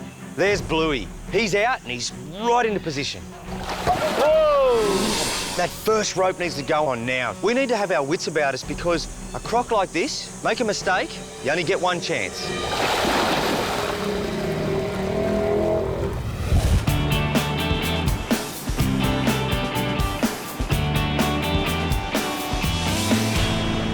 I can certainly sense some urgency from you, and the reason there's some urgency coming back from me is because there's not a lot more of her nose that she can afford to lose. Yeah, we're more than worried. Yeah. In the Cook Islands, Poppy is desperate for help for her much-loved cat, Small One. My concern is that the tip of her nose, in the last month or so, has developed a skin cancer. The problem with the types of skin cancers that cats get, they're not melanomas. They're not going to spread around the rest of the body like a melanoma can. But what the skin cancers they get actually do is they start to eat away at the area that they're growing in. And cats get something called squamous cell carcinomas.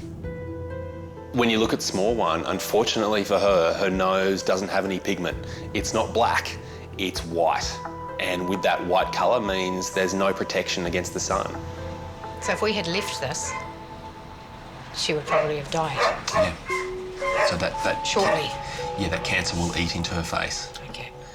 And will continue to do so until it's just too much for her. It probably feels like we've let her down a little bit. No, you haven't. You've just flown Yeah, I an know. hour from another island Yeah. to come to a vet to help her out.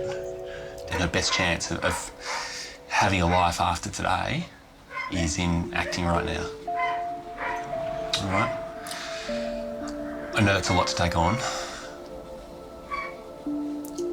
Usually working out a solution as to how you're going to remove this kind of cancer takes weeks or even months. Right now, I've got hours. We don't have the luxury of taking a biopsy and sending it off to a lab and waiting for the test results. We've got one day to fix her. Yeah. And that day has to be today. Don't want to muck about. I want to actually take her into surgery right now if that's okay with you. Yeah. We would really, I mean, obviously we really love her. Yeah. I can't really go in without her. Well, let's make sure that doesn't happen, Yeah, huh? please. I'm looking at Poppy and the love that she clearly has for a cat. She's heartbroken right now, but what she's hanging out for is some hope. I'm hoping I can give it to her.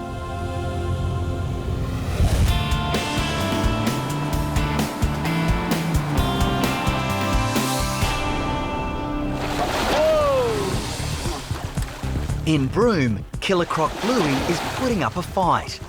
Jeez. Rightio. Feedback on that, Tim? Yep. Pull back. Some of it.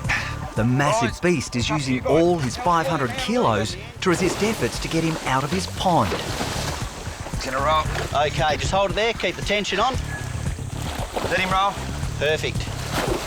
Bit of slack, guys. Tim has been asked to help move the 5-metre monster to the new crocodile park. This is where it gets hard. Bluey's got the first rope on and he's thrashing about. All we can do is try and hold on, but he's way too strong for us. Right, now Let him roll. A bit of slack. It's an epic struggle. Let him roll. The angry croc wants to retreat back into his pond. Hold up, boys, not too much on him. Then suddenly he starts heading straight for the fence. Just keep the pressure. Jeez. Bluey has the ropes on and he's doing big death rolls. And he hits the fence, bites it and rolls into it. He's that powerful. This is a problem because if he can't get himself unstuck, I don't know what we do. In the struggle to free himself, the giant croc is now also using up too much energy. Big crocs like this can build up lactic acid. That can kill them. That happens because they struggle and they stress out. Do you want us to give him a bit of slack for a sec? Yeah. Just a little bit, yeah. Little bit of slack on. The team is running out of time. They now have just precious seconds to try to release the agitated croc. This needs to be fast. If Bluey overheats, he'll die. Come on. Oh, ouchie. Yeah. Doesn't look very nice, does it? No, it doesn't. Hopefully, today ends all that. At the Esther Honey Foundation in the Cook Islands, the procedure to remove the aggressive skin cancer eating into small one's face is about to begin. It's okay. I'm just trying to remove some dead cells from the surface, and already you can see the problem with this nose is that the blood supply is so great that we're getting a lot of blood coming out straight away. The fact is, if I was back in Australia, I'd use radiation therapy to treat this kind of cancer. Now, I cannot import that technology into the Cook Islands to use it on small one. It's just not possible. So we have to go with the next available option. All right, if she's stable, I might start freezing now. Faced with limited resources, Chris decides to use human medication to try to kill the cancer cells. So we're just going to do about 30-second applications there. Okay. He's using a wart removal treatment containing liquid nitrogen. Oh, wow. It's working well. Yeah. Yeah.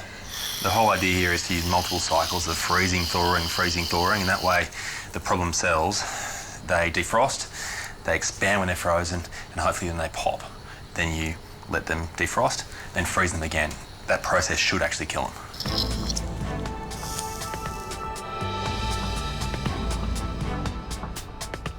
That's 30. Using a wart removal treatment seems like a crazy idea, but you've got to remember, warts are essentially benign growths. So the same principle applies. You have to penetrate through the outer tissue, get to where that whole tumour is coming from, and kill off those cells. So we can see that we're getting a nice line of frozen tissue coming away from where I'm applying this, which is exactly what I'm looking for. 5 more seconds. Okay. I'm probably being a little bit more aggressive than I normally would be, but the way I see it is this may be the only treatment that small one gets. That's 30. It's an anxious wait for small one's owner, Poppy. Nervous. I suppose it's probably all I can think. It's just apprehensive, hopeful.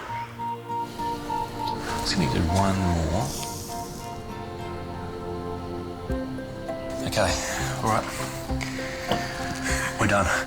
The hope is that over the next few days we get a scab forming. It'll then drop off, and underneath that should be healthy tissue. You're just waking up, aren't you? There we go. Big yawn.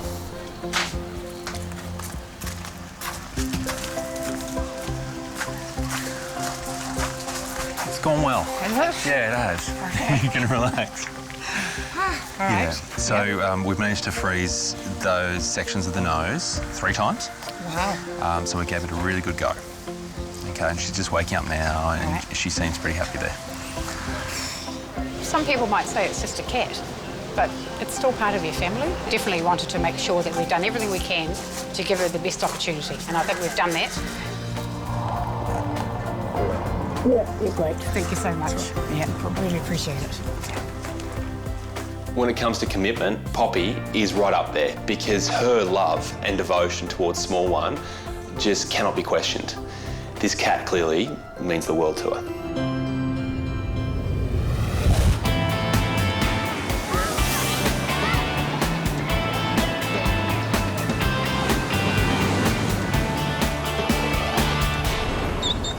Good boy, come here, rascal. Me? You rascal? A young border collie has been rushed into the Bondi Referral Hospital sash.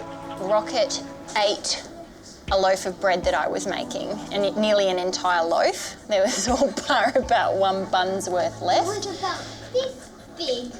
And we've noticed he's been expanding ever since, and looks like he's about to give birth to a litter of buns. Katie and her children are worried about the greedy pup's behaviour. Rocket has been known to eat quite a few things that he's not supposed to. So far he's eaten the arm out of a chair, he's eaten underpants, bras, t-shirts, socks, several pairs of shoes. So he's got good taste, but a bit naughty.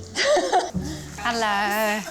Got 4 children here. Which one's Rocket? The big fat one, full of dough. Hi, sweetheart. What did you do? Come through. Thank you.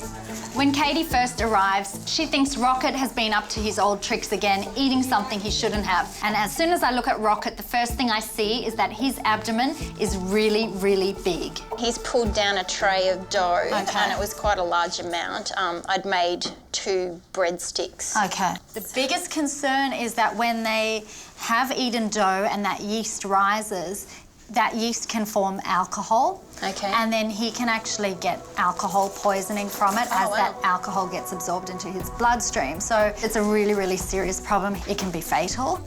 Katie's face literally drops when I tell her how serious alcohol poisoning can be. Yeah, so his tummy is feeling really full and uncomfortable there. Yep. As time passes, Rocket's stomach is getting bigger and bigger, which means that dough is continuing to rise as if his stomach is an oven.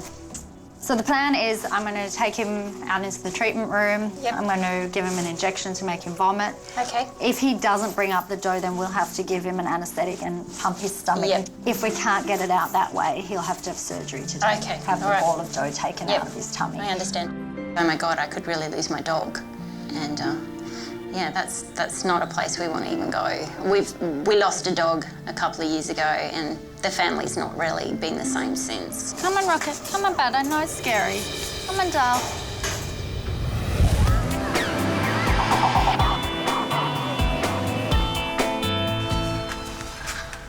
Okay, the wait is over. Here she is. So she's had a good chance to rest. Hello. She's still a little bit drowsy, but... In the Cook Islands, it's been 2 hours since Small One's unconventional procedure to remove the aggressive skin cancer attacking her face. Small One. Hello. Straight back to you. Did you miss me? Let me see. Hello. Let me see. Oh, that looks excellent. Look at you. Yeah, so it's just going to dry out a little bit, and she may get a little scab forming there. Hello.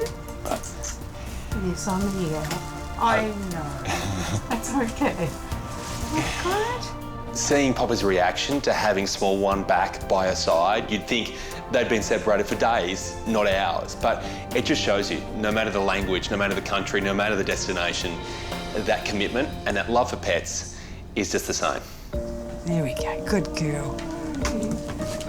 Good girl. There we go. Come on, small one. That's all right. There All right. we go. Time to go home. I'll take you to the airport. Excellent. You ready to fly now? Go back to the island? I feel like we've achieved something today, and I just want to get her home so we can get life back to normal for her and for me. It's been great. Really pleased. She's going to become a frequent flyer. I think so too. She'll get some air miles. There's no way of knowing exactly how much time we've managed to buy Small One through doing this procedure. But the fact is, without it, she was seriously on borrowed time. You can never accuse Poppy of not moving heaven and earth to do everything she can for her Small One. So the two of them, they deserve so many more happy years together. Appreciate it. Thank you. My absolute pleasure. Thank you so much. To everybody, eh? Okay. All right. I'll be checking in, okay? Make sure you do. You just give me a reason to visit Atutaki for a holiday. I might have to do that again. A working holiday. All right. All right, safe flight. Thank you very much. See you soon. Bye-bye. See ya. All right, Sam, we're going to just give this IV. It's an injection to make him vomit. All right, buddy, it's just going to be a little sting. At Sash, greedy young Border Collie Rocket is in grave danger after gorging on a huge batch of bread dough.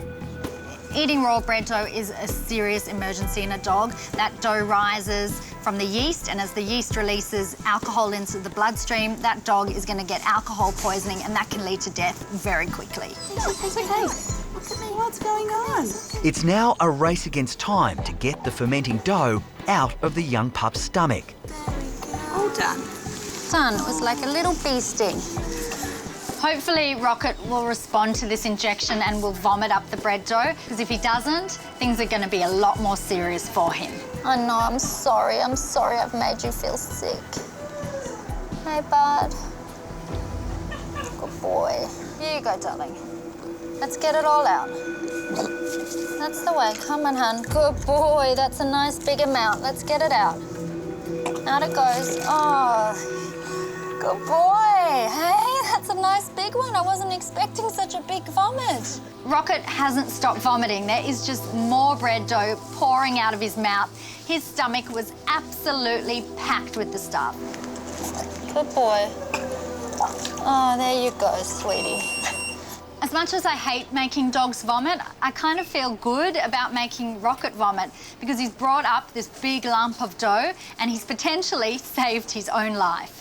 So there was the one piece of bread, there, and here's the other piece of bread. And then the rest of the liquid is probably just, it's starting to be digested. That is disgusting, buddy. Rocket's sitting there with a very sad and sorry look on his face, and I think he's feeling a little bit guilty too. But the exhausted pup's ordeal is not over yet. Lisa wants to run urgent blood tests, and the pup will have to stay overnight at Sash. We're running some blood tests on Rocket now. We need to make sure he's not developing signs of alcohol poisoning and that he's not becoming dehydrated. We'll have to keep a really close eye on him while he's in hospital with us.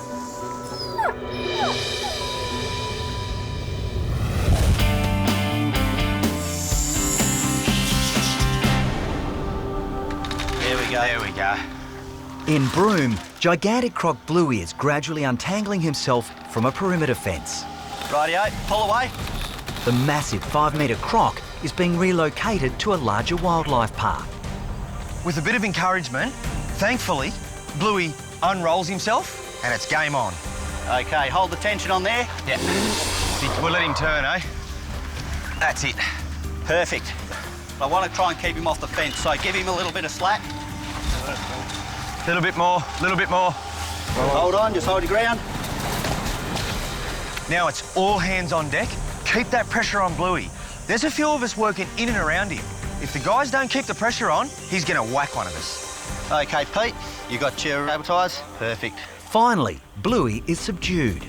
The team needs to quickly tape up his lethal jaws before they inflict any damage. Once his jaws are restrained, then we take a little breath because he can't bite anymore. Happy? Snap it off, mate. Perfect.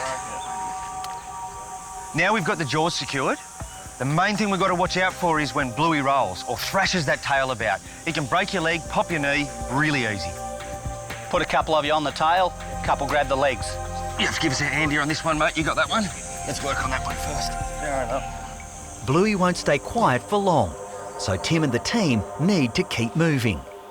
Crocodiles expend energy and they need a little bit of time to reboot. So by moving him quickly, we're hoping to avoid that point where he's able to build up fresh energy and become a problem. Rightio. Ready? One, Grab two, hold, go. Pull. That's it. Perfect. Turn him a bit. That went well. He bowled himself up in the fence for a minute, but he came right back out. Good capture. Okay, stop. Perfect.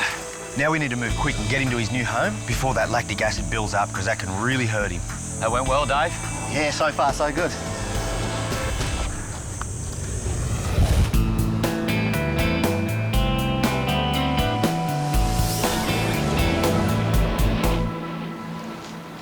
It's a new experience for you, isn't it? At the Esther Honey Foundation in the Cook Islands, Chris's next patient is already waiting. Hello. Hello. How are you? I'm good, thank you. How are you? Good, I'm Chris. I'm Virginia. Nice to meet you, Virginia. I'm doing some work here. Yeah, it's great that you are. Who's this? This is Lady. Hello, everyone. Hey, how are you? Sniffing me out. Yeah. You're not from around here, are you? All right, what's Lady's problem? She's got a sore ear. When you touch her left ear, she cries. Devoted owner Virginia has been trying to get help for Lady's chronic ear problem for the last 4 years. Did have it looked at, but they said it was sensitive ears. I'd tell everyone not to touch her ears because she'd cry. It's all right, it's all right. She's just whimpering when I touch her around there. She's real softy, isn't she? Yes, she's a beautiful dog. It's all right, all right, it's all right. Yes, it's all right, it's all right. Given how strong the connection is between Virginia and Lady, it must have been so hard for Virginia to watch Lady have this ear problem for all these years. Is the ear problem an issue all year round? No, it seems to get worse when it's the summer, when it starts getting humid and hot, and she goes down to the sea and goes for a swim and then goes fishing. Fishing? Fishing, yes. She's a fishing dog? She's a fishing dog. Well, I wouldn't have picked that. There are no fishing dogs in Australia that I know of. They're quite unique. A dog that has fishing as a hobby is a classic example of the fact that the dogs here in the Cook Islands live a very different lifestyle. But for all the differences, there are some similarities as well, because the owners here in the Cook Islands, just like they are back in Bondi, are determined to do everything they can to make sure they stay as healthy as possible. It's all right. Good kid. Virginia has high hopes that Chris will finally be able to fix her special girl. When I saw in the newspaper that Chris was coming, I thought, right, that's my opportunity. It's all right. All right.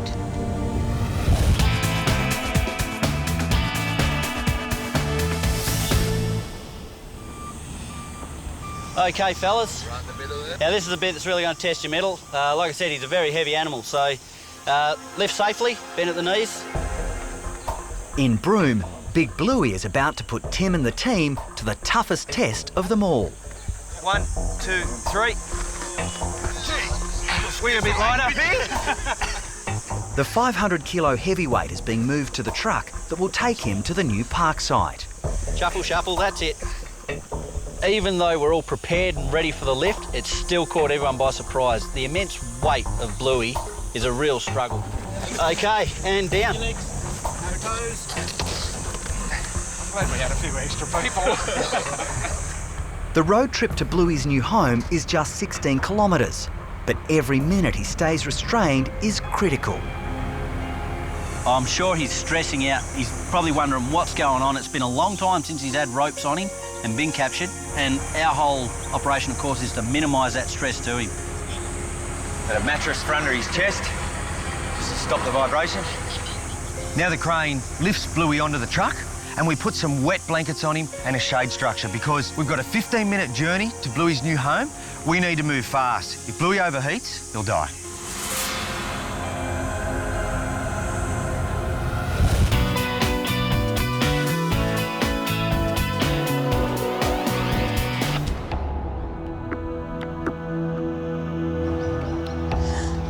I think Pippa's more worried than anyone, isn't she? She misses her big brother already, don't you?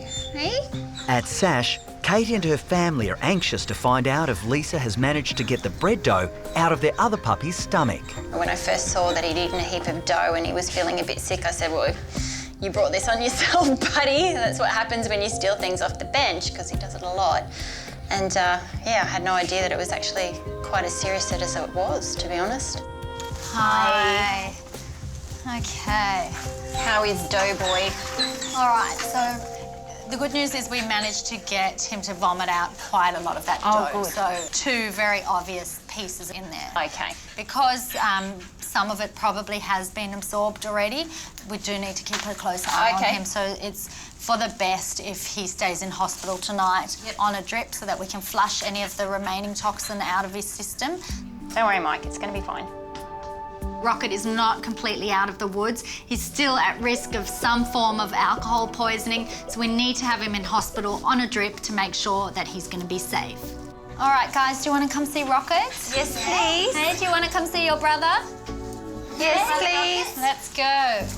It's going to be really horrible going home without Rocket. The kids are going to miss him. I'm going to miss him. So let's just hope we can pick him up tomorrow and that everything's okay. Good boy. He feels like he's lost about 3 kilos. Don't you, hey? You got rid of the buns from the oven, hey? I know, I love you too. Yes, I do. It's really not going to be easy for the family to leave Rocket here in hospital. He's only 1 year old, he's just a baby, and they are really going to miss him. I just hope that I can get him home to them as quickly as possible. Good boy. Hey? Bye, Rocky. We'll be back soon, okay? You be good boy. We'll be back soon. Good boy. But I hate walking away seeing him like that, with the drip about to go in and potentially not knowing what the outcome's going to be. So yeah, we're going to think positively, kids, aren't we?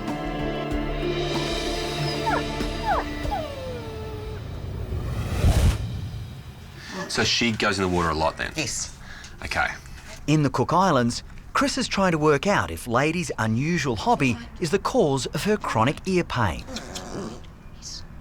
She loves going down to the beach, into the water and having a swim and then do a bit of game fishing, I suppose you'd call it. You know, looking for the fish and trying to catch them. As a vet, you develop some strange skills. And one of them is being able to smell things that don't necessarily smell great. Yeah. The smell of her ears is very much like a yeast infection. Yeast infections are normally caused by a bug called malassezia. It's a normal skin fungus, but what happens is once moisture gets in there, it multiplies like crazy. It's actually the body's own response to it, the inflammation, that ends up causing the pain. And right now, Lady is in serious pain. Yeah, I know. Cute. It's all right. I know. It's quite sore. And sensitive too. Yep. We're getting some fairly dark wax in there. So obviously she has some sort of ear infection. A dog's ear goes down and then in. It's like an L shape. Okay, yeah. And it's very easy for water to go down and in, but not come back out. Oh. Very surprising, because I hadn't thought that the water would actually cause an ear problem. What I'll do now, though, I'll actually clean her ears out for you now. Oh, thank you. And then we'll put some drops in there. Yep. And the drops will do 2 things. They'll take away the swelling, but they'll also treat the infection. Oh, thank you. This is obviously the hardest part for Lady. That infection has been festering for a long time. So removing all of it with this solution, it's not going to be comfortable, but at the same time, it's our best chance of curing the problem. So what I'm going to do is put this little mix of antifungal wash into her ears. Okay. And then I'm going to suck it back out. Oh, I know. Yeah, it's a bit sore, isn't it? So I'll just dry it out. Oh, baby, it's all right. It's all right. It's all right. See, look what we're getting out.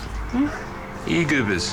You can smell it now. Yeah, it's a beautiful smell. It's okay. All right. With Lady's ear now clean and dry, antibacterial drops will need to be applied regularly to clear up the infection. Okay. And we're all done. Oh, thank you so much. That's all right. After 4 years, I'm just so wrapped that we found out what was her problem and she's not going to be in pain anymore. And people can pat her ears that she likes because she likes being scratched. Well, look, thank you. It's all right, no worries. Lovely to meet you. It's nice meeting you too. Nice to meet you, Lady. Say thank you. Oh, you probably think I'm not going to say thank you. Good luck fishing. That's a confident croc. Yeah, exactly. It went pretty well. I was pretty happy. In Broome, Bluey is finally on his way to his new pond at the relocated crocodile park. Now he's heading home. Oh, I'm glad for that. The release, well, that could be a different story. Yep. Tim is desperate to get the 500-kilo croc back into the water, so unloading has to get underway as quickly as possible. Let's get him off. When we let Bluey go, we want to see that he's full of energy. If he's not, and he's lethargic, and he just sits there, that's an indication that he's exhausted. We want to see a firecracker. That means he's got plenty of energy, and this was a success. We'll point his head right at the water. The dangerous release is creating plenty of interest. We've all braced ourselves ready. We just need to get those ropes off quickly, safely, and get out of his way. Rightio, Tim, we're going to get cracking on this? Yep. OK. So his legs are free? Right. What's the tail? My stomach has butterflies. Dave is going to cut all the ropes, cut all the tape. Some people will be on Bluey, and my job is last rope. I'll have the only rope that's holding his jaws shut, so when everything else is gone, I'll hold on tight, and hopefully it unwraps. Hold him. Whoop, whoop. Hold him, guys, hold him. This is where someone can get seriously hurt. All right, clear off. Get back. Back behind me, Rocco. But Bluey doesn't stick to the plan. As soon as he can feel freedom, whack, he's up. He's okay. Once he gets a look at that water, he should just walk straight in. It's pleasing to see Bluey have some sort of energy. We know then that he hasn't built up a great deal of lactic acid in his body. Here we go. Go on, big boy. Keep going. Bluey's finally in. It's been a big day. It's a real thrill, a real buzz to finally move him. He is a great crocodile, very dynamic. He's great on tour, and it'd be good to see him back on tour and, of course, pleasing the crowd. Well, he's happy, mate. Yeah, no, that went pretty well. I'm happy with that too. He was cheeky. Oh, yeah. Caught us a little unawares at the end there, but yeah, still went well though. What a day. A 5-metre saltwater crocodile, captured and successfully removed. That's a good day in my book. Hey, buddy. How are you feeling today? Hey, come on. How'd you get? At Sash, it's been 24 hours since Rocket's bread dough binge. Let's have a feel of your tummy, see how you're feeling. Lisa had to act fast to induce vomiting to get the fermenting dough out of the dog's stomach. He's bright, he's happy, his abdomen is no longer filled with gas, and the good news is he hasn't shown any signs of alcohol poisoning, which means that he's ready for some food and hopefully we'll be able to go home. Rocket, have a look what I've got over here, bud. Sit. I think this is wishful thinking, but sit. With bread off the menu, Rocket will have to settle for good old-fashioned dog food. Good boy. Rocket has definitely turned a corner today. He's eating well, and I think he's ready to go home. Have you seen Dr. Lisa yet? Rocket's welcoming committee is anxiously waiting. I think we've all missed Rocket very badly, haven't we? Yeah. Yeah, he's the main fixture of the household. He's over there. Come here, buddy. What you doing? Hey. Hello. I'm pleased to see you too. Oh, he's going to try and fight with everyone. Hello. We're pleased to see you too, matey. You've lost a bit of weight. Hey? You lost a couple of loaves. Rocket is a completely different dog from yesterday. He's about half the size that he was. He's full of beans, he's lively. It's good to see him back to his usual naughty self. Thank you so much. No problem. Oh, thank you. Well, I'll have to keep these ones away from Rocket, I think. Yes. knowing his behaviours. But given what happened. You know what? I'm just going to pass on bread for a while. When Katie brought Rocket in, I don't think she realised quite how deadly eating dough could be. But he's responded well to the treatment, and luckily he's going home back to his normal self. And hopefully, from now on, she'll be keeping that bread dough well out of reach. Good luck. Thank you. Thanks very much. He's going to push you. See you later. Thank you. Come on. All right.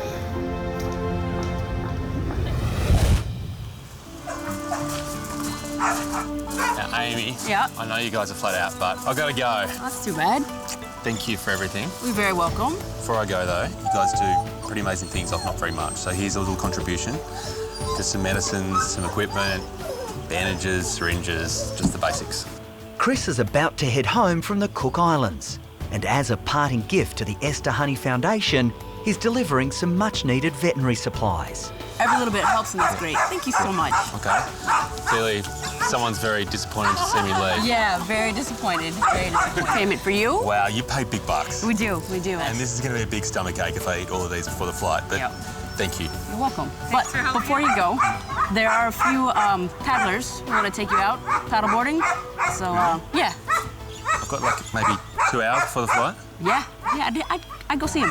One thing I've learnt is that island life is never dull. This time though, I reckon Amy, she's got to be setting me up.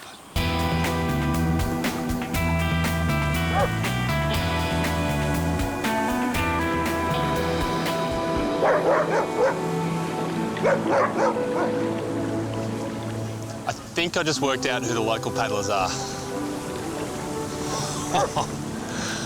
Wow, I've got to have a go at this. Turns out the paddlers that Amy sent me to have a paddle with, they're not human. They're hairy. Do they trust me enough to go for a ride? Come on, good.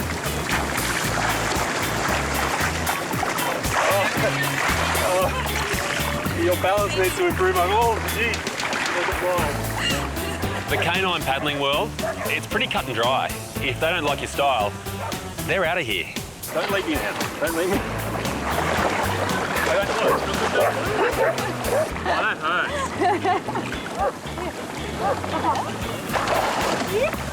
Here's you. Swap paddling partners around here. I've got a new partner in crime. This is almost like the aquatic version of The Bachelor. You try different partners, see who works for you, and in the end, hopefully you're happy. He knows what's up. Yeah, it's more like it. Sometimes life's all about finding the perfect partner. One that works for you. It's down mine. I can go home now.